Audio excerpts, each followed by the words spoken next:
בכבוד, כבוד הרב.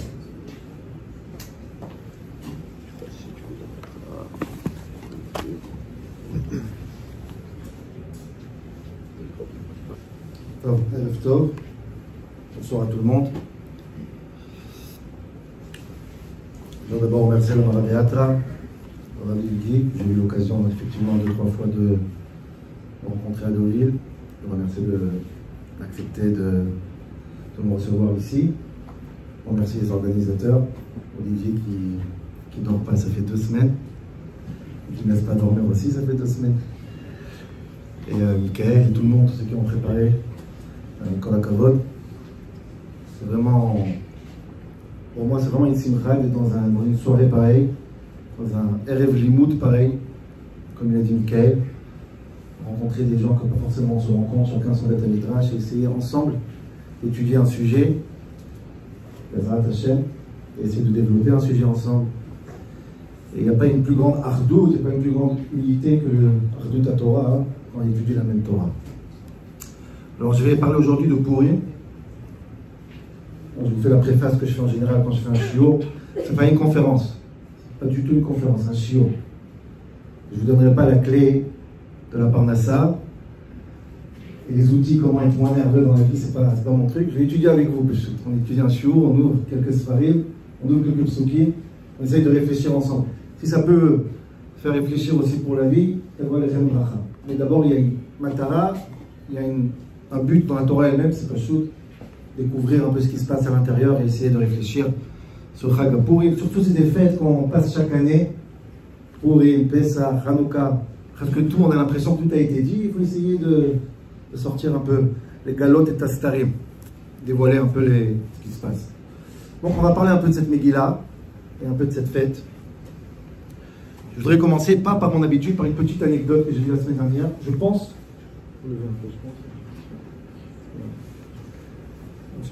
Je pense qu'elle est très significative pour ce shiur. Très significative pour ce shiur. Je vais commencer par cette anecdote, je suis tombé dessus la semaine dernière.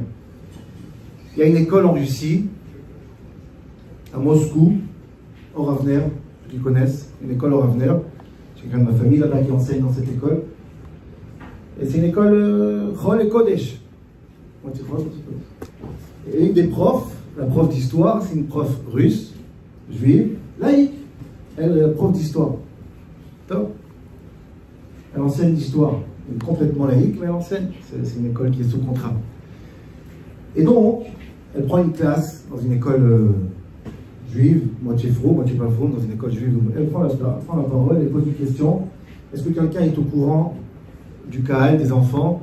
Qu'est-ce qui s'est passé en Russie en 1799? Un cours d'histoire. Qu'est-ce qui s'est passé? Silence en classe. Personne ne sait. Un peu déçu parce que c'est une date importante. Il y a un enfant qui lève le doigt, un enfant froum, Chabad, le seul. Moi je sais, Makara. Le Balatania est sorti de prison. Alors elle regarde, elle dit, mais je ne parle pas de ça, je suis une prof d'histoire. L'histoire de Balatania, c'est pas trop mon... En Russie, qu'est-ce qui s'est passé, maman, d'important? Pouchkine, il est né, elle dit. Pouchkine, c'est un des plus grands... Meshorer, comment dire, les plus grands poètes russes de tous les temps. Il est né en 1799. Le shiur continue et elle nous pose une deuxième question. Et qui est-ce qui s'est passé? Parce que vous savez que c'est en 1812, quelques années après. Ça, vous êtes obligé de savoir. Ça, c'est mamash, la chute de Napoléon. La Russie a gagné Napoléon, c'est mamash. C'est presque une fête religieuse en Russie. Qui est-ce qui sait Makara en 1812? Silence en classe. Et il y a l'enfant, le petit enfant Vroom qui lève la main. Nous, quand il a fait le chouva, il a appris un peu d'histoire. Makara, 1812, c'est la bar mitzvah de Pouchkine, 13 ans après. Pourquoi je raconte cette histoire? Pourquoi elle est excellente cette histoire? Parce qu'en réalité, la même métiout, la même chose, la même histoire, ça dépend avec quelle lunette tu regardes. Chacun vient avec son bagage. Tu peux voir la même histoire, que c'est une bar mitzvah de Pouchkine, c'est le Balatania qui sort de prison. Et tu peux voir que c'est la chute de Napoléon ou la naissance de Pouchkine. Ça dépend comment tu vois. C'est la même histoire, c'est la même date, c'est la même année. Et l'idée, c'est d'avoir les bonnes lunettes en réalité. Si on est dans un bon Beth Midrash, on voit l'histoire, on voit le monde avec notre bagage à nous et on voit que du feu.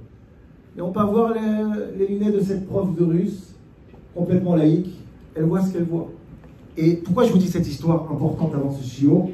Parce que s'il y a un événement, mamash, dans tout le calendrier juif, qui est vraiment ouvert et qui demande pratiquement une double interprétation, c'est Pourim.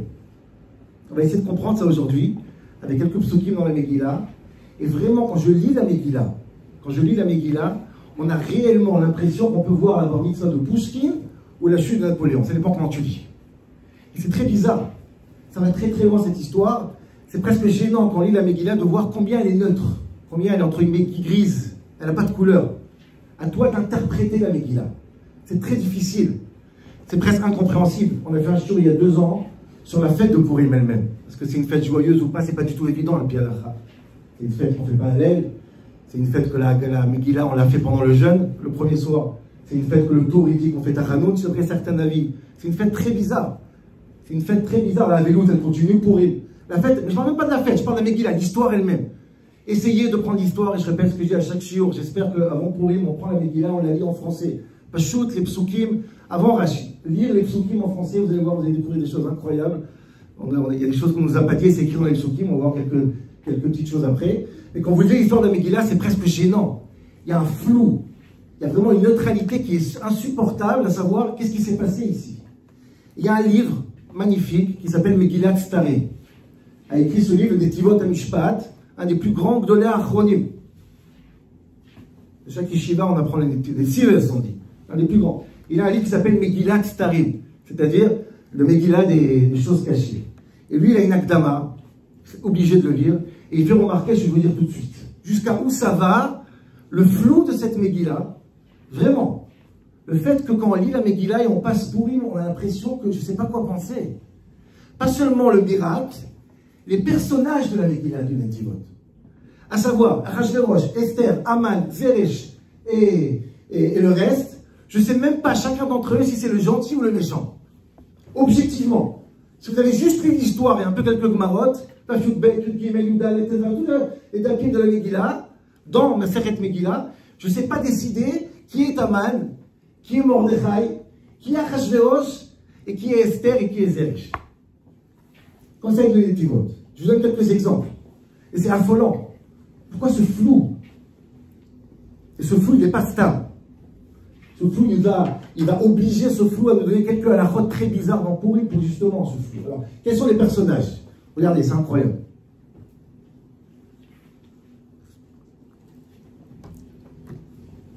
Achashverosh, gentil ou méchant? Achashverosh, antisémite ou pas? La question que je pose chaque année, personne ne sait. Est-ce qu'il est antisémite, Achashverosh?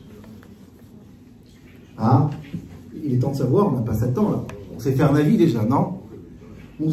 Personne ne sait. C'est l'homme qui a décrété en 1 seconde de tuer tous les juifs de son pays. C'est l'homme qui a nommé un premier ministre qui s'appelle Attal, qui s'appelle Mordechai. C'est pas évident. C'est un homme, quand il découvre que sa femme est juive, ne la divorce pas. C'est un homme qui a signé lui-même le décret de tuer tous les juifs, mais il n'est même pas au courant qu'il a signé. Quelle est la preuve? Quand Esther lui dit on est juif, il veut tuer Aman. On est menacé par un. Qu'est-ce qu'il y a, Achashverosh? Miouze, Veizeu, Shermelao, Libola. Qui est celui qui veut vous tuer? Adoni, t'as signé il y a 3 jours, il est cool quand même. Non. Donc Achashverosh, qui le Tivot, c'est très. Alors, c'est Tzadik ou Racha? C'est Tov Ora? C'est gentil ou méchant? Mordechai. Mordechai, qu'est-ce qu'on reproche à Mordechai?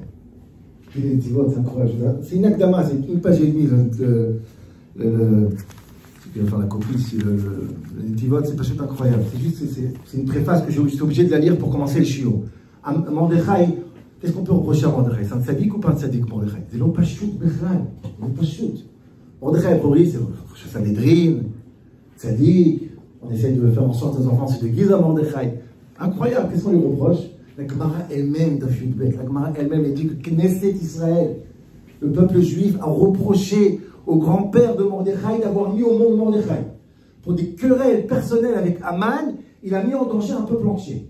Il n'y a aucun problème à l'Afrique de se prosterner à un homme qui s'appelle Aman. Le roi a donné un ordre de se prosterner, à lui tu te prosternes. Alors c'est vrai que Razali disent qu'il avait une croix, etc. D'accord, mais c'est pas le pshat.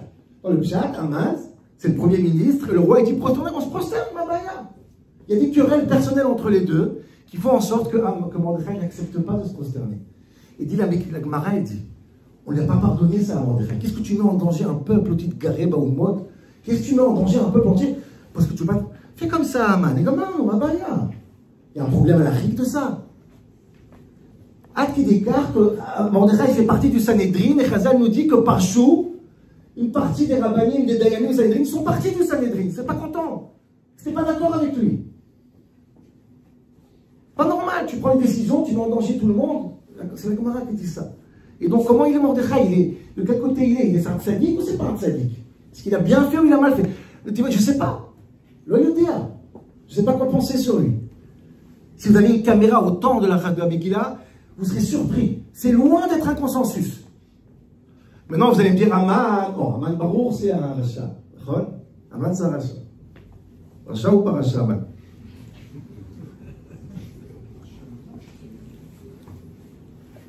Ah?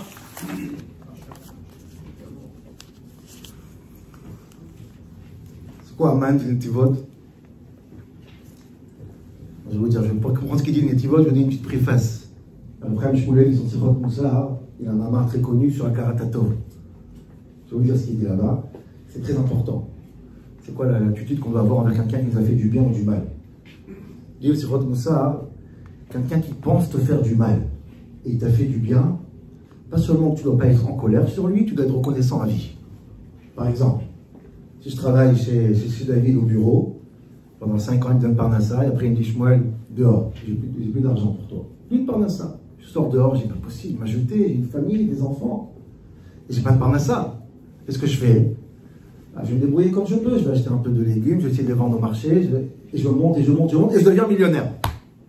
Est-ce que je dois remercier David ou pas? Faut pas oublier que vous voulez le mal, vous voulez me jeter. Bien sûr, j'ai une akaratatov profonde envers David, que grâce à lui, je suis devenu très très riche, parce qu'il m'a jeté de son bureau. Plus que ça, dit le Sirot Moussa. Même si pas seulement il voulait me faire du mal, il voulait ma mort. Où on voit ça, c'est incroyable. Og Melech Habashan, vous connaissez Og Melech Habashan, le grand géant là? Il va voir, je fais rapidement parce qu'il va arriver, je vais commencer ce chiot. Og Melech Habashan, il va chez Abraham Avinu, et il dit à Abraham Avinu, cher Abraham, il y a ton neveu Lot qui est prisonnier, va te battre. Pourquoi il fait ça, Og? Parce qu'il a envie de se marier avec qui? Avec Sarah. La seule manière d'avoir Sarah, c'est de mettre en danger son mari. Va au front. Mamash, la pire espèce. Abraham, il sauve Lot, et jusqu'à la fin des temps, Og, il a vécu tellement de temps qu'il se route Abraham. Il a une bracha incroyable, que grâce à lui, Lot a été sauvé, la maison d'Abraham le reconnaissant pour l'éternité. Mais il voulait tuer Abraham. C'est comme ça. Attention, je précise. Lot, Og n'a pas fait couler de sang. Si tu fais couler du sang, Aman Rabotai, je suis très désolé de vous dire, il n'a pas fait couler une goutte de sang juif. Vraiment. Il n'a pas fait couler une goutte de sang juif. Quoi, par contre? Il voulait. Dire que Aman c'est Hitler ou Staline, c'est faux. Il voulait. Qu'est-ce qui a fait en sorte qu'il voulait Aman? Qu'est-ce qu'il a fait Aman par sa volonté? Dit la Gemara dans Megillah une phrase incroyable. Gdola hasarat atabat. Le fait qu'Aman il a voulu faire une xéra sur le peuple juif. Gdola hasarat atabat yoter li memchet neviim et shiv'a neviot. Aman il a eu une influence sur la tchouva du peuple juif à cause de la peur de Aman. Ils ont fait tchouva, ils ont su Kabbalat Torah. Plus que 48 prophètes et 7 prophétesses. Ils n'ont jamais fait aussi tchouva comme le temps d'Aman. Nous, on est reconnaissant ou pas? Badaï. Il a tué personne. Il a voulu. Combien de temps ça a duré la xéra? Vous savez? Combien de temps ça a duré la xéra? Combien de temps on avait peur qu'on va mourir tous? Comment vous dire? 1 jour et demi, 2 jours. C'est tout, d'accord. Pas plus que ça. Maximum 3 jours. Rien de grave. Et grâce à ça, on a fait tchouva. Et donc, je ne sais pas si Aman, comment on peut le prendre, comme un tzaddik, ou comme un rachat, comme quelqu'un qui a un karatatov contre lui, ou quelqu'un qu'on est... Je ne sais pas. Je ne sais pas c'est qui Achashverosh, je ne sais pas c'est qui Aman, je ne sais pas c'est qui Mordechai, je ne sais pas c'est qui Esther. Je ne vais pas vous faire toute la liste. Vous allez dire, vous, Megillat Starim, mais il y a des choses terribles. Esther. Nous. Esther. C'est très bizarre, Esther. Très, très bizarre. Je sais pas si Très bizarre, Esther. Elle a un comportement très bizarre.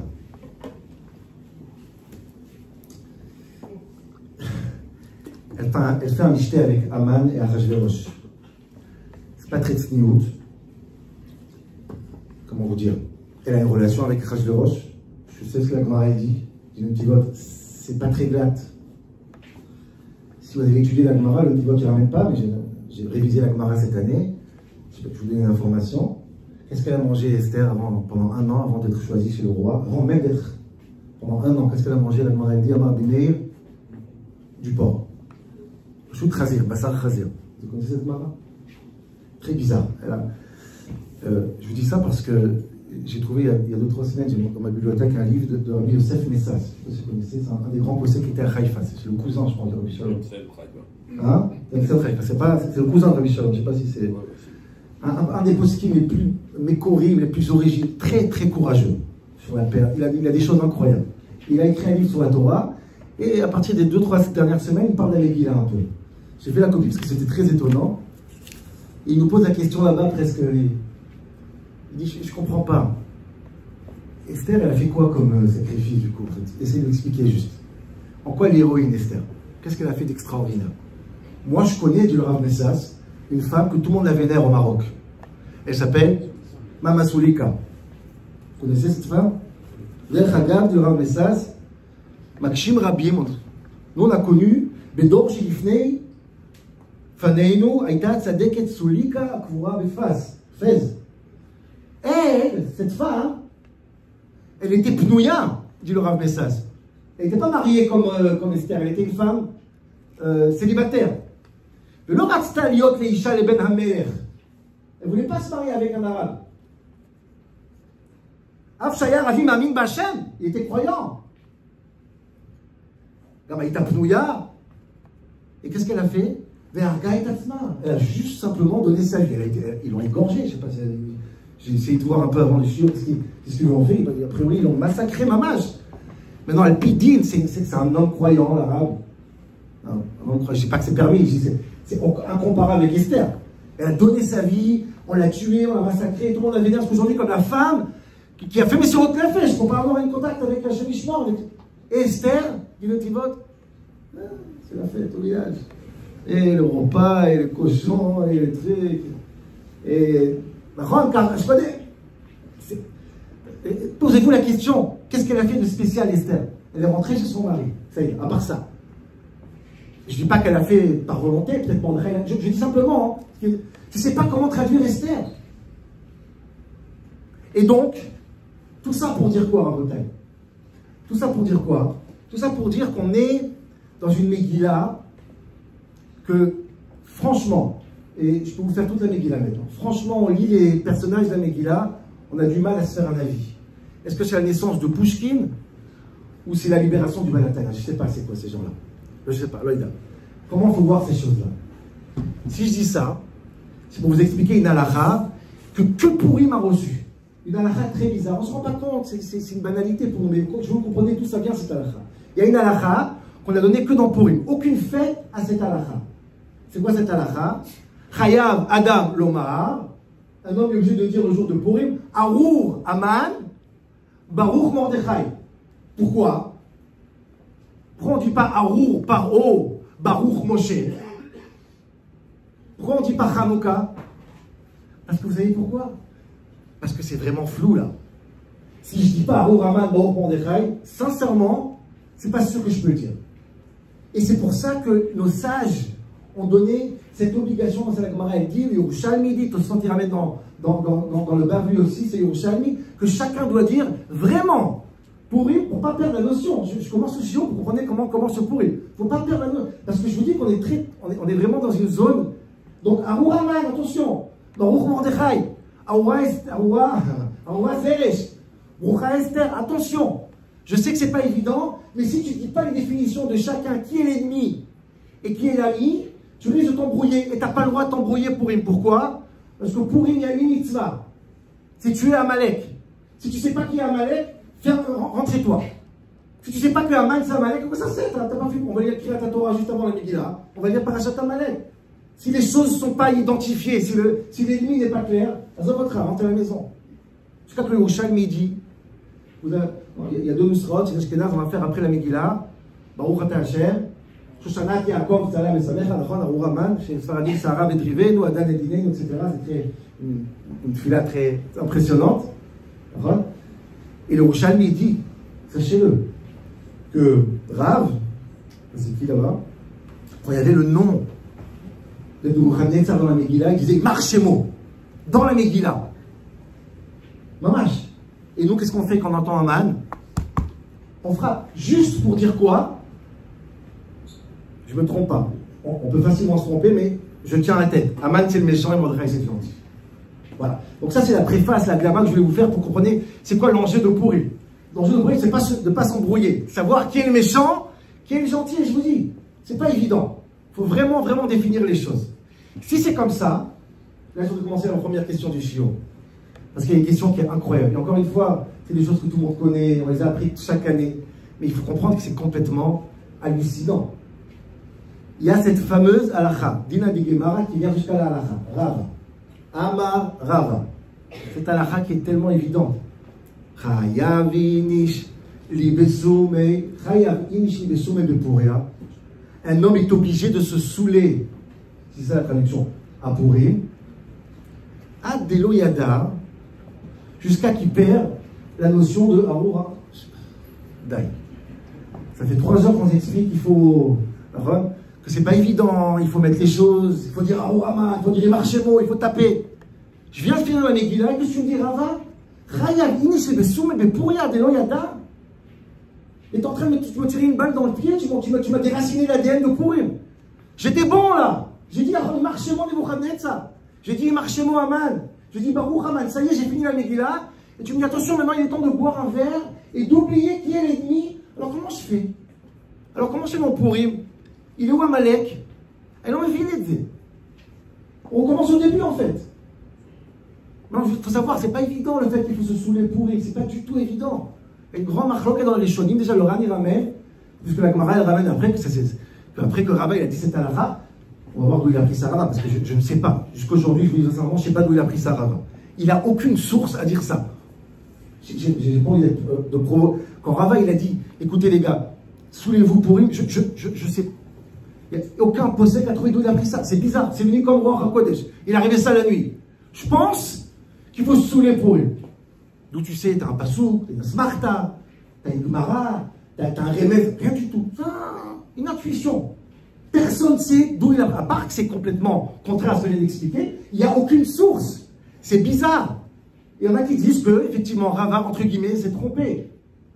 Le Ran, il ramène Beshem Rabbeinu Ephraim, qu'il y avait le Gemara, il ramène après, il y avait un Michté, et tout le monde connaît le Michté de Rabba et Rabzera, que Rabba, il a tué Rabzera parce qu'il fait sous les deux. Et du le Ran là-bas, la Gemara nous raconte cette histoire pour nous dire que c'est une mauvaise idée ce qu'il a dit Rava. On oublie.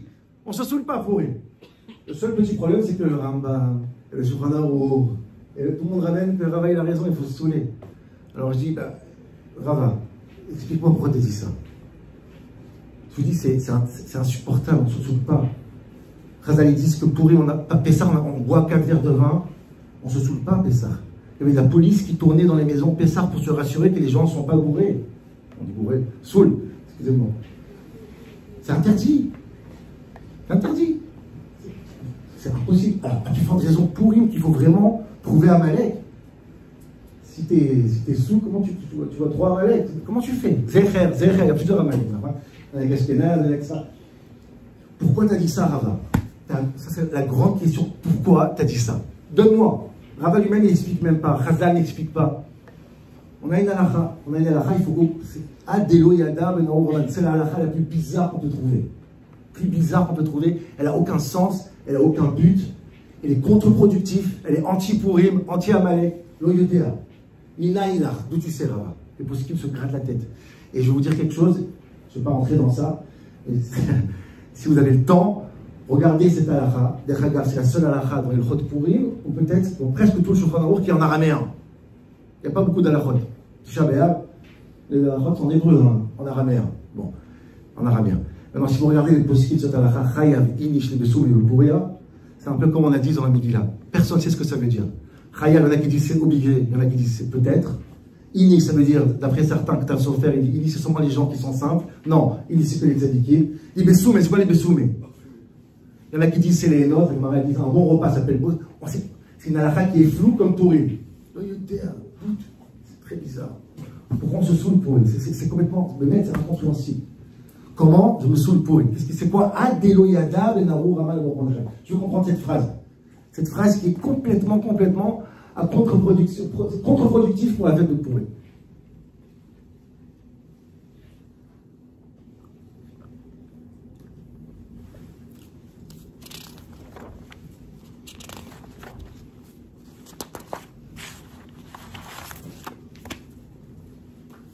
Donc, mitzvah tayom, ok? Donc la mitzvah du jour, c'est boire d'après Rama. Le Rama dit qu'on s'endort. On n'a pas le droit au doute pour lui. Je vous comprenez bien le choc de cette question. Amalek, c'est Gematria, c'est valeur numérique. Safek. Là, tu es en train de me dire, mitzvah tayom, c'est le Safek. Je ne comprends pas. Pourtant, on le chante, c'est devenu une chanson. Maïnian. Pourquoi? J'ai demandé à plusieurs amis. Est-ce qu'il y a un accord à ça? Est-ce qu'on a trouvé un accord à ça? Bon, bref, vous comprenez ce que je veux dire.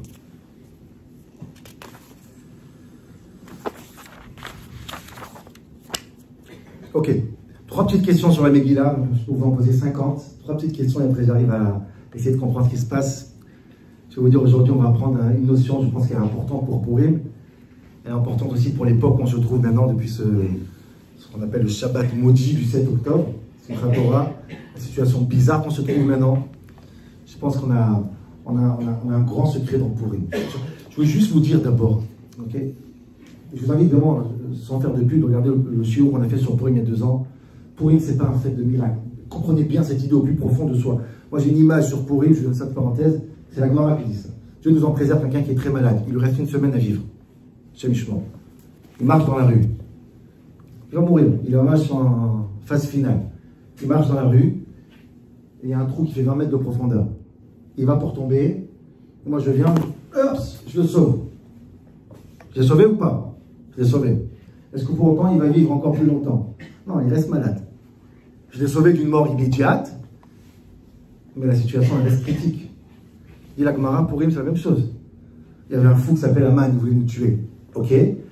On est resté vraiment en exil. Achashverosh, c'est l'exil, la KTRD, enfin, rien s'est arrangé, quoi. Pourim, je vous en supplie, Pourim, c'est pas une fête comme Pessah, il n'y a pas de miracle, il n'y a pas d'ouverture de la mer. Pourim, c'est une prise de conscience qui fait en sorte, qui nous rend joyeuses pour une raison que je ne sais pas laquelle, j'ai essayé de dire quelque chose il y a 2 ans, mais c'est autre chose aujourd'hui. Mais Pourim, c'est une prise de conscience. Cette prise de conscience, elle nous rend Bessimcha, mais c'est pas une fête normale, Pourim. On va pas danser parce qu'on a été sauvés. Vraiment. Vraiment. Comprenez bien, Pourim, c'est autre chose. C'est un statut à part. Et je fais ça par 3 questions, 3 petites questions intéressantes. Première petite question, elle est intéressante parce qu'elle est, encore une fois, je vous dis, il faut lire la Megillah, elle est incroyable cette Megillah. La Megillah, elle a 2 prakim, 3 prakim. Les 3 premiers chapitres de la Megillah, la chose la plus ennuyante au monde. On a faim en plus, donc là, en train de jeûner. Waouh, quelle histoire. Ce qu'on appelle les grottes Rishonot. Vous connaissez cette histoire? Il y a 3 prakim pratiquement qui sont là pour nous raconter le shalom bayit des gens de Perse et de Madaï. Qui est-ce qui dirige la maison? Les hommes, les femmes. Vashti a écouté Achashverosh, il n'a pas écouté Achashverosh, on a fait une xéra, que chaque homme va diriger sa maison. Ma Erpati. L'histoire de la Megillah n'a aucune importance avec les 3 premiers chapitres de la Megillah. C'est incroyable. Un roi qui est vexé, que sa femme ne l'écoute pas, donc il va faire une xéra. C'est pas n'importe quelle xéra, hein, comme dit ça, une des 3 plus grandes xérotes. Que chaque homme est le patron de chez lui à la maison. 3 prakim pour ça. Pourquoi je dois le savoir? Je suis très inquiet, Bémet, pour l'équilibre des couples de Perse. Excusez-moi, je me contrefous, Bémet, ce qui se passe en Perse dans les couples. Marpatli avec la Megillah. D'ailleurs, je vous dis ça, c'est intéressant. Ça a marché ou pas cette xéra? Les hommes étaient les patrons, hein, à votre avis? Vous avez fait une fois un calcul, ce qui se passe? Achashverosh a fait une xéra et les hommes s'y décident. Est-ce qu'Achashverosh était un homme qui décidait? Vous avez fait le calcul une fois ou pas? Avec Vashti, ça n'a pas marché. Avec Esther, qui était le patron? Lui ou Esther? Déjà, il est très poli. Chaque fois, il dit chère Esther, chérie, je te donne la moitié de mon palais. Bon, ça, on veut dire qu'il est poli. Mais la Gemara aussi, lisez la Gemara, c'est très facile. Lisez la Gemara, vous allez découvrir une autre histoire. Esther ne dit pas qu'elle est juive. Esther ne dit pas qu'elle est juive, vous savez ça? Non. Achashverosh, c'est le roi le plus puissant du monde. Peut-être c'est une espionne. Renseigne-toi. Et la Gemara nous dit incroyable. La Gemara nous dit qu'Achashverosh, il essaye de savoir s'il est juif ou pas. Vaya, c'est un Mishté Esther. Il lui fait un Mishté énorme, Mishté Esther. Dit la Gemara, pourquoi il fait Mishté Esther? Il dit, regarde chérie, je t'ai fait un Mishté grandiose. Dis-moi d'où tu viens. Elle lui parle. Zanachalem dit non, t'as ça. Achashverosh, il enlève les taxes de tous les 127 pays. Tu vois, chérie, regarde. J'ai enlevé toutes les taxes de tous les 127 pays. Dis-moi d'où tu viens. Velo Amralo. Ça s'appelle la virilité, un vrai patron. Vaïtel Maset, il y a d'un chacun a reçu un cadeau, ma ton mère m'a tagué, je te dis pas, laisse tomber, je te dis pas. Et Achashverosh dit, ok, c'est bien, je vais pas savoir. Merci, chérie. C'est juste après la Xéra, hein. Kol ish sorer beveito, chaque homme c'est le patron. Mais Esther, elle rentre sans permission. C'est incroyable. C'est juste une parenthèse bizarre parce que on parle 3 pratiques pour montrer que les hommes sont les patrons et c'est faux. Aman c'est le patron avec sa femme Zeresh. Je sais pas, je vois une discussion entre les deux. C'est quoi? Fais un arbre. Voyez, ça il a fait un arbre. Bravo Aman. Bravo Aman. T'as écouté ta femme. Bon, les Kitso, c'est très bizarre. Cette préface-là, je vous dis, ces 3 pratiques qui parlent du couple, l'équilibre du couple, Parasumadaï, je vais essayer de comprendre, est-ce que ça nous dit quelque chose? Première question. Deuxième question à Motaï, c'est aussi une question qui est... J'aurais pu faire un chiourement sur cette question, parce que c'est quelque chose qui me gêne beaucoup. La bracha qu'on va dire après la Megillah. Je vais vous dire quelque chose, ça a l'air peut-être banal, mais c'est pas si banal que ça. Écoutez bien ce que je vais vous dire. Nous ne voulons pas la mort par souffrance de nos ennemis. Je vais expliquer ce que je dis, je ne suis pas encore de gauche, bientôt, j'explique. Ça veut dire quoi? Chez nous, dans la Torah, on essaye de se réjouir en général de notre Hatzalah, de notre délivrance, de notre Géoula. On n'a pas ce plaisir à savoir comment on a massacré notre ennemi. On aimerait bien qu'il soit neutralisé. De la manière où ça se passe, ça ne nous préoccupe pas. Mais mettre les vrais Gdolé Israël, depuis tout le temps, ils n'ont jamais maudit de manière extraordinaire. Que les goïs meurent tous, que tout le monde crève, etc. Non. Ce qui est important, c'est que l'homme Israël vive. C'est pour ça que je dis, encore une fois, je rentre dans ce sujet, okay, entendre des shiurim de pas mal de monde de dire hey, l'Europe va mourir, et l'Amérique va mourir, et ils vont tous prier, qu'ils vont...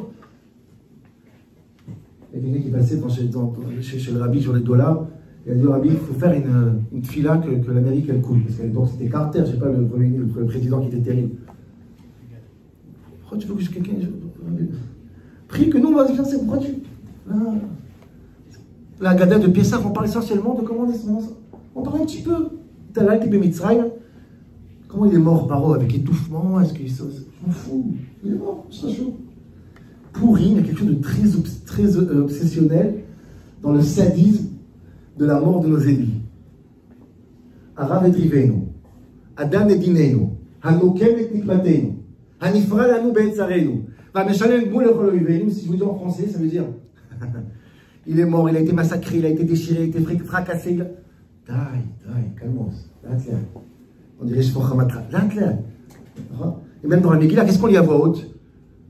Par chaque date, qu'est-ce que tu vas dire le nom de tout ça? Ça suffit. Et dernière question, c'est une question très connue celle-là, mais importante pour arriver à la réponse de notre Purim. Vous savez que les fêtes, toutes les fêtes, tout le monde sait ce qu'ils disent Razal, toutes les fêtes vont être annulées quand Mashiach va venir. Kol Moadim, Matigim et Batel, à part Purim. Autre n'est Purim. Pour une fête, il n'en est pas une, sans Hallel, sans rien. Elle a reçu le tampon de l'éternité. Lord Moussa, très très bizarre. Plus que il y en a qui disent qu'il y a d'autres, plus que Hanouka, plus que Pessah, c'est sûr, plus que Shavuot, plus que Purim. Qu'est-ce qu'on va dire? Chacun va dire que ça va dire Purim, il y a une reine, un roi qui n'aura aucun intérêt. Quand chacun va venir, on sera au Yerushalayim, Beth Amikdash. Pourquoi Purim elle a reçu cette éternité, cette Yitzriut? Voilà, Rabotai, ce qu'il faut comprendre à cette Megillah. D'abord, pourquoi il faut se saouler? C'est terrible. Après, on perd, c'est qui l'ennemi? C'est quoi cette histoire de couple entre les couples perses, Madaï? Pourquoi cette fête elle va être éternelle? Pourquoi insister sur la mort de nos ennemis? C'est très très bizarre. Tout ça va m'amener à essayer de comprendre que Rava nous dit, c'est quoi la mitzvah de Purim? Alors j'essaie de vous expliquer ça, je vais dire une notion. C'est un peu fin, Moreh Nevuchim dans le Rambam. Comprenez bien, mais je pense que si on a compris ce Moreh Nevuchim, notre vie, elle change mamash, mina katzé, la katzé, d'une extrémité à une autre. On ne se rend pas compte, je vais essayer de vous le faire en quelques minutes. Attends, il me reste 10 minutes. 10 minutes, un quart d'heure, j'essaie de vous expliquer. Je rigole, ça va être plus long, je n'ai pas le choix. Mais comprenez bien, c'est très pertinent ce qu'il dit le Rambam, mais j'essaie vraiment de le comprendre. Vous allez voir, on tombe tous dans ce panneau. Et Purim, c'est le moment de s'en sortir. Qu'est-ce qui se passe pour Purim? C'est quoi? Adelo Yada Ben Arou Raman Baruch Hu. Alors, pour comprendre ça, je vais faire un parallèle. C'est pas moi qui l'invente ce parallèle, c'est la Gemara roulée entre l'histoire de Purim et une autre histoire. Essayez vraiment de vous concentrer les prochaines minutes, parce que c'est important. Et après, vous allez voir, c'est brillant après. Purim brille, c'est un autre Purim. C'est un autre Purim. Parallèle, notre histoire à nous, une autre histoire importante dans l'histoire du peuple juif, dans l'histoire de l'humanité en général. La Gemara, elle dit Haman min Torah minaï. D'où on sait que Haman, est-ce qu'il y a une allusion à Haman dans la Torah? Dit la Gemara, de où? Aminaetz. Ça veut dire quoi? Quand Dieu, il va chercher Adam et Ève qui ont mangé le fruit, il leur dit mais vous avez mangé Aminaetz, vous avez mangé de l'arbre? Amin en hébreu c'est He, même nous c'est Haman. Donc Dieu il dit à Adam, tu as mangé de l'arbre, de là j'apprends Haman. Si tu cherches 3 lettres qui sont He, Mem, Nun, Haman, il y a des meilleurs mots, c'est quoi? L'Haman par exemple, c'est même des coudottes en plus. Voilà, ma question. Quel rapport? L'arbre que la connaissance qu'ils ont mangé, Adam et Chava, et Purim. Quel rapport? Dis le Maharal. Dis le Maharal dans Ochadash. Il dit oui. Je vais vous dire ce qu'il dit, il n'explique pas beaucoup, et je vais essayer d'expliquer avec le mot Nevuchim. Dit le Maharal, oui. Exactement. Il y a le serpent qui veut faire manger le fruit de la connaissance à Adam, et il y a Haman qui veut faire manger le fruit de la connaissance à Mordechai et au peuple juif. Et les deux veulent tuer, et les deux ramènent la mort. J'explique encore une fois. Dit le Maharal, le Nachash, il veut faire manger à Adam et Chava, Etz Hadat, le fruit de la connaissance, Tovara, du bien et du mal, et c'est comme ça qu'il ramène la mort. Et Haman, qui s'appelle le Nachash, Akalkol, le Nachash, Haman c'est un Nachash aussi. Il veut que Mordechai et les Juifs aussi mangent le fruit, aussi ils touchent cet arbre. Quel arbre? Il veut pendre Mordechai sur l'arbre, ça veut dire, il veut que Mordechai mange le fruit. Le même fruit que son grand-père, le serpent, il voulait que Adam y mange. Je vous donne le constat et je vais t'expliquer. Je répète, vous comprenez bien ce qu'il dit Maharal.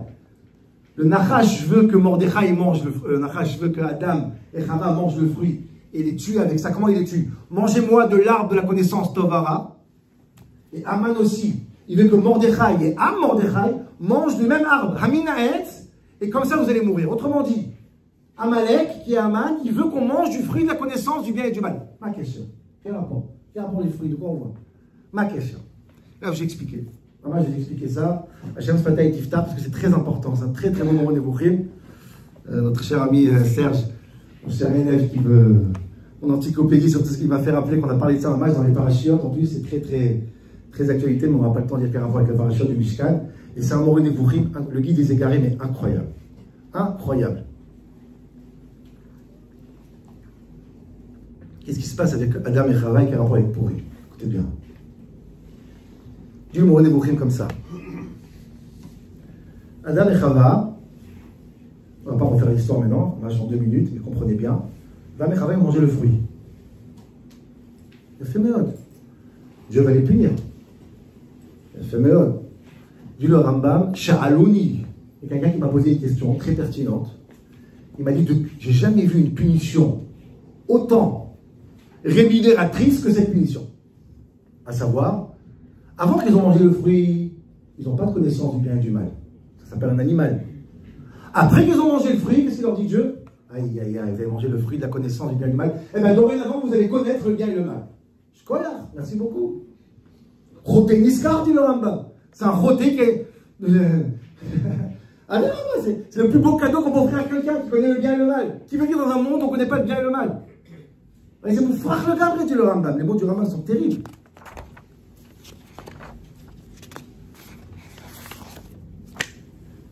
Et quand Hachem Imra et Biakel, et quand ils ont ils ont été contre la volonté de Dieu. Qu'est-ce qu'il leur a fait Dieu? Garam lo merio be'erech et hashlemut.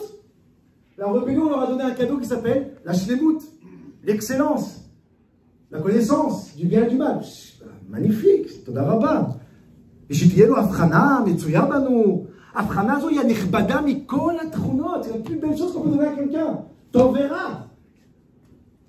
Moi je serais Adam et Chava, j'aurais couru le premier à manger le fruit. Ma fille ou Shoncho, elle merio, je dis tal, au shlemut. C'est une punition incroyable.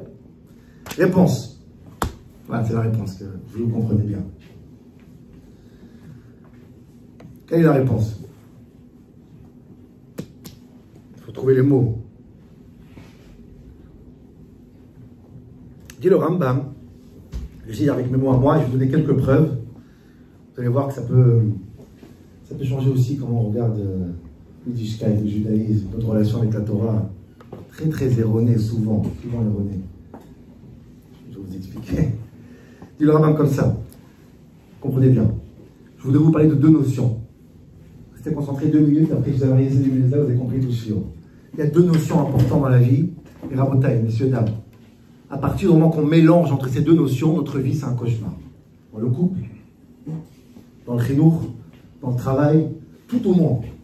Fait en sorte que ça nous arrive parce qu'on a mélangé ces 2 notions. Quelles sont ces 2 notions? Dit le Rambam, il y a une notion qui s'appelle Emet et Sheker. Ça veut dire vérité et mensonge. Première notion. Vérité et mensonge. Vous suivez? Première notion. Il y a une deuxième notion c'est quoi? Tov, vara. Bien et mal. Ils sont mari et femme, ces 2 notions. Autrement dit, est-ce que tout ce qui est émet, tout ce qui est vérité, est forcément bien? Quelqu'un qui est très malade, on va lui dire la vérité, tu vas finir dans 1 semaine. Bah, je dis la vérité, mais c'est pas bien. Parce qu'il va mourir. Est-ce que vérité, c'est forcément bien? Non. Il y a bien et mal, c'est une chose. Il y a vérité et mensonge. Quelle différence entre les 2 notions? Comprenez bien ce que je vais dire. Très important. La vérité et le mensonge, c'est une valeur absolue. Ce qui est vrai tout le temps. Ce qui est mensonge tout le temps. Ça ne change pas. Ça, c'est carré, c'est émet. Ça, c'est rond. Si je dis que ça, c'est rond, c'est shaker. Même dans 1000 ans, ça reste carré. Par contre, tovara, bien et mal, c'est pas du tout une notion absolue. Bien et mal, c'est comment toi tu vois les choses. Ce qui est bien pour toi, c'est peut-être mal pour moi. Ce qui est mal pour toi, c'est bien pour moi. Je dis souvent, il suffit juste d'ouvrir un album photo de votre famille il y a 20 ans. Vous dites, mais comment je me suis habillé comme ça? Je suis pas normal ou quoi? Je me sentais hyper cool en plus. Qu'est-ce que c'est que ces perruques, que ces trucs, que ces lunettes? Il y a 10-15 ans. Regarde, ce que tu pensais bien, maintenant, je vous dis ça parce que je fais allusion au 7 octobre, je reviendrai après aussi. Regardez comment le monde entier, dit le Rambam, le monde entier, ils ont des lunettes et ils décident de se comporter et de prendre des décisions selon le bien et le mal. Ils veulent faire un monde bien ou un monde mauvais. Qu'est-ce qui est un monde bien? Ça dépend. 3 jours après le 7 octobre, ce qui est bien, c'est Israël. 1 semaine après, ce qui est bien, c'est Japan. Ankara, comment t'as changé? Ce qui est bien aujourd'hui, c'est mal demain. Ce qui est mal demain, en réalité, quand c'est toi qui décides dans ta vie ce qui est bien et mal, c'est une ruse incroyable. Et la réalité, c'est qu'on ne peut pas savoir. Les parents veulent faire du bien à leurs enfants. Je fais du bien à mes enfants. Mais je te promets, regarde-toi dans 30 ans ce que tu as fait à tes enfants. Que tu pensais faire du bien, je ne doute pas. C'est vraiment mal, mais je le protège, je lui donne, je lui fais du bien. Azov. Dire que c'est bien, c'est pratiquement impossible. On ne peut pas. Et le monde, il réagit par Tovara. Hélas, tous les politiciens, tout le monde, y compris nous. Notre vie, elle est dirigée par le Tov et le Ra. Et ce qu'on a pensé bien hier, c'est mal aujourd'hui. On change de vie comme truc. Et les valeurs changent, la morale change. Incroyable. Tovara, c'est la pire des choses. La pire des choses. La meilleure manière de s'être sûr de notre choix dans la vie, c'est quoi? C'est si on choisit le Emet, pas le Tov. Le Emet, c'est absolu. Qui connaît le Emet? Une personne qui a le même discours depuis tout le temps. Ça s'appelle quoi? Est-ce que la Torah est bien? Je vais essayer doucement de vous bousculer, mais comprenez bien ce que je veux dire. Est-ce que la Torah est bien? Est-ce que la Torah est morale? Est-ce qu'elle a un bon cœur, la Torah? Je sais pas. Elle me dit de tuer des enfants, des femmes chez Amalek. Elle me dit de ne pas enlever le bébé s'il y a la mère dans les oiseaux. Mais la Gemara, elle me dit celui qui pense qu'on n'enlève pas la mère parce que la Torah, elle a pitié, je te yote. Donc la Torah, elle est bien, elle est mal, elle est arzar, elle est rahman. Comment tu définis cette Torah? Ça s'appelle Emet. Emet, des fois Emet, ça va être terrible. Des fois Emet, ça va être magnifique. Mais Emet, c'est absolu. Torah, c'est le plus grand des mensonges à Bretagne. C'est le plus grand des mensonges. On se trompe tout le temps dans le couple aussi, on pense faire du bien, on fait du mal. La seule manière que ton couple il tient, c'est s'il est mouchtat à la émettre, pas à la tov. Ne cherche pas de faire un bon couple, même pas un bon monde. Un monde juste, émettre. Moi, je vous promets que c'est ça l'antisémitisme. Si vous me demandez à moi, ça fait 3000 ans qu'on a le même discours depuis qu'on a reçu la Torah, c'est un discours d'émettre, on ne change pas. Et les Goïms, ils ne comprennent pas, parce qu'ils veulent un monde bien, ils veulent faire du bien. Ils sont humanistes. Et nous, on parle de langues différentes. Nous, on parle au nom de la vérité, eux, ils parlent au nom de la bonté. On ne va jamais se comprendre. Donc, des fois, la Torah, elle a l'air pas moderne. Elle a l'air un peu cruelle. Elle a l'air dépassée. Mais ça, c'est le sens même du Hémet. Le Hémet est du Hémet. Il ne change jamais, le Hémet. Il est insupportable. Il est insupportable, le Hémet. Et nous, là, je reviens au Rambam, mais j'arrive à pourrir, c'est incroyable. Je vais vous dire une histoire. J'ai vu une histoire. Je raconte souvent cette histoire. Il y avait un Magid Yerushalayim. Dis-moi quand est-ce que je dois arrêter. 10 minutes 5 minutes? Dites-moi, j'ai presque fini. Non, mais vraiment, comprenez bien, parce que je veux comprendre cette histoire jusqu'au bout. Il y a une histoire, j'ai vu un Magid Yerushalayim qui s'appelait Reb Shalom Shivat Doron. C'était le beau-frère de Rosh Hashanah Alobar, un grand Magid. Il a raconté cette histoire, j'adore cette histoire, parce que tu vois, des fois, tu penses faire du bien, ma vache, moi je fais du bien, mais tu es dans le shaker, c'est incroyable, c'est inimaginable. Et des fois, tu vas voir, maman, j'ai une barbe, un chapeau, tu es dans le tov et les rats, tu n'es pas dans le Hémet ici. Le Hémet, il faut enlever ton ego. Quand tu regardes ton bien, donc, il faut s'écarter, il faut disparaître pour voir le Hémet. Il faut supplier à la Torah, aux rabbinim qui ont la Torah Témet. Sinon, on se trompe, on se court dans chaque chose dans nos vies. Mais je voulais faire du bien. Le tov et le rat, c'est le plus grand ennemi de notre vie. Bémet, ne cherche pas à faire du bien, ton bien à toi, c'est insupportable. Cherche à faire le Hémet et regarde ce qui a marqué dans la Torah. Sinon, tu vas finir par. Parce que tes décisions vont. Alors, il raconte comme ça. Il raconte qu'il y avait un Shiva qui était. C'est la Roche Kollel qui était en Israël, il est parti en Amérique ramasser de l'argent. Ça arrive pour son collègue. Il rentre dans une grande tour américaine, il est sûr que tout le monde le connaît. C'est quoi il est.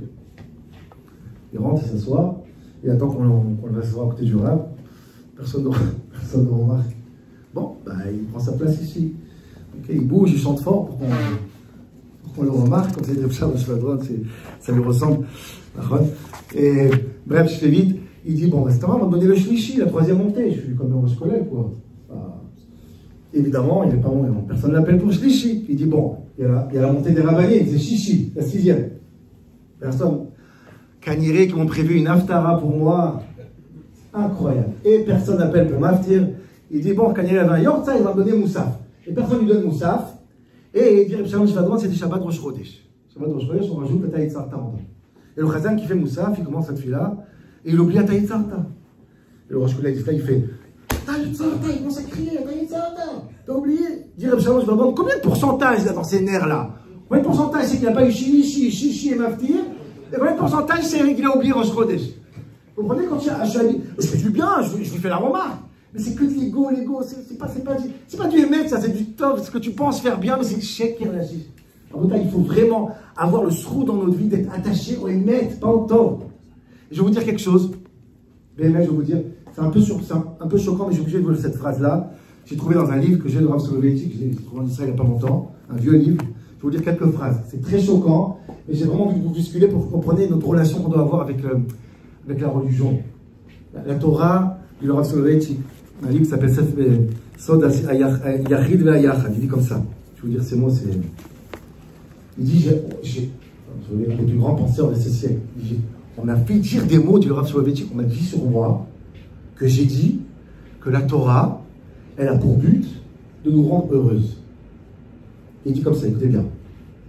Mais au Lam, l'onicite, il va et Torah d'Israël. J'ai jamais dit que la Torah, elle a pour but d'être pauvre, d'être bien. de faire en sorte que ton couple se passe bien, que tes enfants sont extraordinaires, que ta vie est heureuse, que ta parnassa est jusqu'au ciel. Ça, c'est top, ça, c'est pas Emet. Le Emet, il n'est pas toujours beau. Le Emet, c'est Emet. Le Emet n'est pas du tout conditionné à comment ta vie elle se passe. C'est des mots. Mais au lama ici, il est vers la Torah d'Israël des catégories chez le briut nefesh. La Torah, c'est pas un équilibre mental. Shalvat haruach. Le kayotse bahem. Il dit, j'ai vu tous les rabbanim qui disent ça, kol hogi adeot, acharedim idvar Hashem, ils pensent, et ils vont te dire que quoi? Bah, bien sûr, tu fais Shabbat, donc ta couple va bien, ta famille va bien, tout va bien. La Torah est là pour te faire du bien. Quand tu es religieux, c'est tov. Pas du tout, Rabotai. La Torah, c'est pas tov, la Torah, c'est émettre, comprenez bien. La Torah, ça ne veut pas être tov. Parce que le tov, aujourd'hui, il est bien, et demain, c'est mal. Le émettre, il est... Écoutez, ce qu'il dit, c'est pas possible, je le laisse parler parce que c'est incroyable. Il dit comme ça. Quel rap ça veut JB. Pardon? Yosef Ber, de Boston. Ouais. Il dit comme ça. En ani mitlaev, regardez ce qu'il dit, c'est bon. En ani mitlaev, le maré kol eila achibourim. Tous ces sfarim que je vois qui pensent que quoi? Shetocham ratsouf, shitriyut. Une superficielle de voir la vie à Torah en comment? Ashoafim le avi et Torah d'Israël. Mais keter malchut moderne. On a rendu la Torah moderne. C'est quoi moderne? Vous savez que si on mange kasher, on est en meilleure santé? Comment vous dire? Non, jamais. Ashoafim, il dit comme ça. Ou la rot la sha'ana. Nafshi bochelet bekol elu. C'est bien ce qu'il va dire. Ça me dégoûte de penser comme ça. Ça, c'est les gens qui pensent que ce qui est important, c'est leur bien-être. Et la Torah, elle contribue à ton bien-être. C'est incroyable de mettre la Torah qui se plie à ton bien-être. Il dit comme ça. Nafshi bochelet. Shmirat ta Torah. Shmirat ta mitzvot. Ena tova leikul Amazon. Shmirat ta mitzvot, c'est pas fait pour digérer. Les Shedam Betouka, pour bien dormir la nuit. Les Shama Mishpacha, pour que ta Mishpacha va bien. Mais l'Emda Chebratit, pour que tu aies un niveau social. C'est pas ça. La Torah n'est pas là pour te faire du bien du tout. Réellement. Si ta vie, elle est complètement dirigée par ce qui est bien pour toi et mal pour toi, y compris la Torah, tu vas dans le mur. Dis-le Rav Soloveitchik, qui suit par cœur, la première rencontre du premier juif avec Akadosh Baruch Hu, Abraham Avinu, Akadosh Baruch Hu lui dit, Kachna et Bincha et Yechitra, Ve'aleu leola. La première rencontre entre Dieu et un croyant, c'est égorge ton fils. Et dit le Rav Soloveitchik avec ses mots à lui, et tu égorges ton fils et tu seras seul et tu vas pleurer la nuit. Je n'ai même pas prévu un deuxième fils pour toi, comme ça a dit. Je suis désolé. Ça va être terrible tes nuits. Après, dit le Rav Soloveitchik, peut-être tu auras des récompenses. C'est sûr, Abraham Avinu, il a fini très riche, un Tchoumbaya. Mais comprenez bien, les choix de nos vies doivent pas être concentrés sur ce qui nous fait bien dans le cœur. Tov et Ra, c'est la plus grande menace sur la spiritualité. Emet et Sheker. Emet et Sheker, c'est tout ce qui est important. Tu veux savoir comment faire du bien à tes enfants? Ne pense pas ce qui est bien pour lui. Bien ce qui est émet. Il va te remercier. Nahon, ça a l'air terrible des fois. On le sait, tout le monde le dit. Des fois, la distance avec les enfants, dire non, des choses qui sont pas forcément, ils ont l'air un peu cruels. Il te remerciera après. Dans ta vie, suis le émet, pas le tov. C'est un brouilleur de piste insupportable. Et dit le Rambam, et je finis avec ça, dit le Rambam, Adam et Chava, avant qu'ils ont mangé le fruit, qu'est-ce qui les dirigeait? Emet et Sheker. Ils ont mangé le fruit, la punition c'est quoi? C'est que dorénavant, qu'est-ce qui se passe? Tovara. Le fruit de la connaissance de date, c'est quoi ce date? Tav, etz adat, tovara, c'est la plus pire punition qu'on donne à quelqu'un. Il a laissé la Torah de côté pour voir ce qui est tov et ce qui est rare. C'est la pire des choses.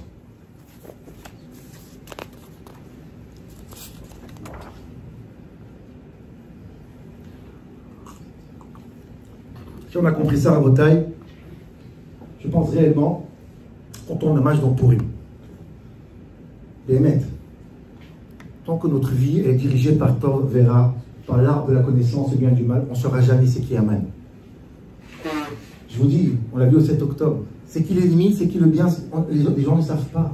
Les gens pensent que le pire ennemi c'est Israël, dans le pire ennemi c'est la Palestine, ça change tout le temps. Le seul qui peut nous dire réellement qui est le vrai ennemi, c'est Emet, c'est la Torah. C'est la Torah. Si ta vie est dirigée par Tovara, tu brouilles les pistes. C'est impossible. Il faut écarter, écoutez bien ce que je vais vous dire maintenant parce que c'est l'essentiel du shiur. Il faut dans sa vie arriver à une situation que Etz Adat Tovara disparaisse. Amarava, Rava il dit, Chayav Inish de Sommet de Poria. On est obligé de faire une Seuda Beporim Adelo Yada. Il n'y a plus d'Etzadat ben Arour Haman et Baruch Mordechai. Ce qui fait la différence, Haman Mordechai, c'est plus Etzadat Tovara. C'est Emet Vasheker, c'est Etzachaim, c'est un autre arbre. Arbre de Etzadat, il faut l'effacer pour Purim. C'est pas perdre la notion, c'est perdre ce date insupportable de Tovara. C'est lui qu'il faut exterminer pour Purim. Parce que c'est important pour lui de savoir c'est qui l'ennemi. Aravet Riveino, Adadet Ideino, c'est qui Mamash le mauvais, c'est qui le méchant. Et c'est important pour lui de mettre la cible, réellement, de savoir c'est qui le méchant. Parce que c'est comme ça qu'on trouve Amalek. Et pour ça, j'ai besoin de les mettre. Je ne fais pas de Tovara. Donc, Adelo Yada, enlève-moi ce date. Et pour Purim, chaque fois qu'on va dire le monde Aman, on va frapper, on va dire Aman c'est le mauvais. Pourquoi? La Torah nous dit que c'est le mauvais. La Torah, elle nous dit qui est l'ennemi, Arour Haman, et qui est Baruch Mordechai. Ce n'est pas le date. C'est parce que nous, on pense être bien pour nous, et ce que nous, on pense être mal pour nous. Pour Purim, on revient à un Kilimou, on revient à la Torah. Et on essaie de changer quelque chose dans nos vies. De faire en sorte que quoi? Que nos choix sont dirigés pas par l'ego, mais par le émet de le sheker. Vous savez quand est-ce que ça va se passer, ça?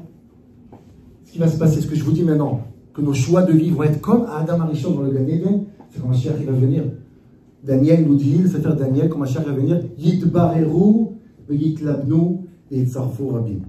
Les signes messianiques, quand Mashiach il arrive, et là je parle de l'époque où on se trouve maintenant. C'est qu'il Yitbareru, Yitlabnu, dit le Tzudat Zion là-bas. C'est qu'avant que Mashiach va venir, tu verras que les gens vont commencer à se positionner, il n'y a plus de flou. Doucement, doucement, le Emet, la Sheker va sortir. On va voir, regardez ce qui se passe en Europe.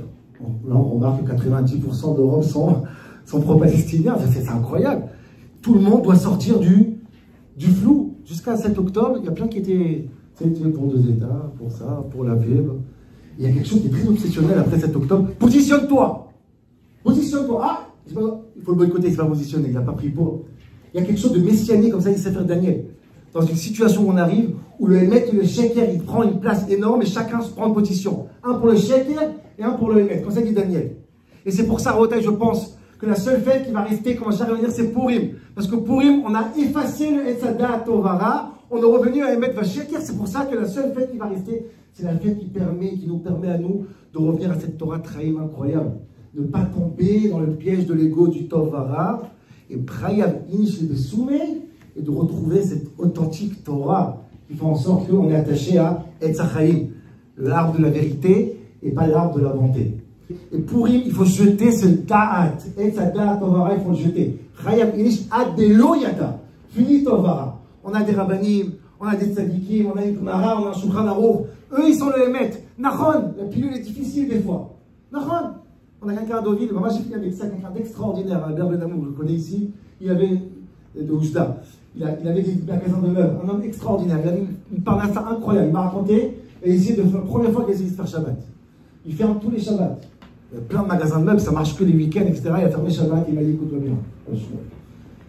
Quand j'ai décidé de fermer Shabbat, Kadosh Baruch Hu, il a fait en sorte et j'ai fait faillite. Viens, l'histoire elle arrive là. J'ai fait faillite. Nous, j'ai dit tout va quand même. Ah, mince. Normalement, je vais raconter une histoire à Bota, vous gardez Shabbat, qui, mais Bracha, vous allez faire des millions. Non, j'ai fait faillite. Ça ne marche pas, j'ai fait faillite, comment non? Parce que ça, c'est le Emet, et le Emet, on paye un prix.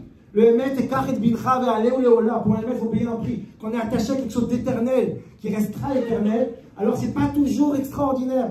Ça a l'air mauvais. Et à Kadosh Baruch Hu, des fois, il fait des choses qu'on a du mal à comprendre. L'époque qu'on vit maintenant. On est attaché à Torah Traïm, et quand on est attaché à Torah Traïm, alors on goûte ces temps messianiques, ces temps des rattachants qu'on va aller, Amen. Et là, le Emet sera vraiment visible à tous que c'est aussi tôt, les rattachants.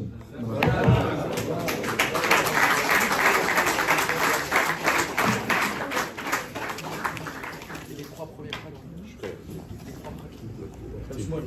Les 3 prakim. Ah ouais, je sais. Top. Vas-y. Allez, en tout cas, חזק ברוך רבי שמואל. רבי חנן בן זכאי שאומר, רצה כתוב בגדול בישראל, לפיכך לבוא לקרוא לצורך, אמר ולך עליו ציפו, ויגדו תורה ויביא איש המסר.